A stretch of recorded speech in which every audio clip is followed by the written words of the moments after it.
ഓല hyper ചാർജറിന്റെ ഒരു tutorial video ആണിത്. May be എല്ലാവർക്കും അറിയുന്ന കാര്യമായിരിക്കും. ഇൻ കേസ് അറിയാത്ത ആരെങ്കിലും ഉണ്ടെന്നുണ്ടെങ്കിൽ ഈ വീഡിയോ ഹെൽപ്ഫുൾ ആവട്ടെ.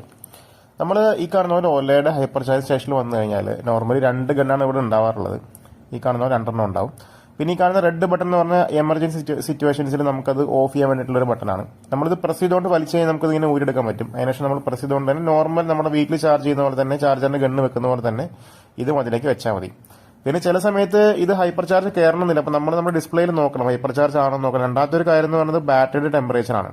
അത് സേഫ്, അതായത് ഇതിൽ സേഫ് എന്ന് കൊടുത്തിട്ടുണ്ട്. അപ്പോൾ എത്ര ഡിഗ്രി വരെയാണോ സേഫ് ആണെങ്കിൽ ആ ഒരു ലെവൽ വരെ മാത്രമേ നമ്മൾ ഹൈപ്പർ ചാർജ് ചെയ്യാൻ പാടുള്ളൂ.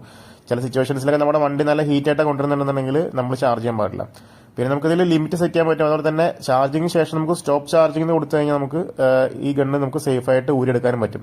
സ്റ്റോപ്പ് ചാർജിങ്ങിന് കൊടുക്കാതെ നമ്മൾ ഒരിക്കലും ഗണ്ണ് വലിച്ചു വരാൻ പാടില്ല. എന്നാൽ മാത്രമേ നമുക്ക് ആ ഗണ്ണ് തിരിച്ച് ഊരി വരത്തുള്ളൂ. നമ്മൾ വലിച്ചു കഴിഞ്ഞാൽ ചിലപ്പോൾ അത് കംപ്ലൈന്റ് ആകാനുള്ള ചാൻസ് ഉണ്ട്. അപ്പോൾ നമ്മൾ എപ്പോഴും സ്റ്റോപ്പ് ചാർജിങ് കൊടുക്കാൻ മറക്കരുത്.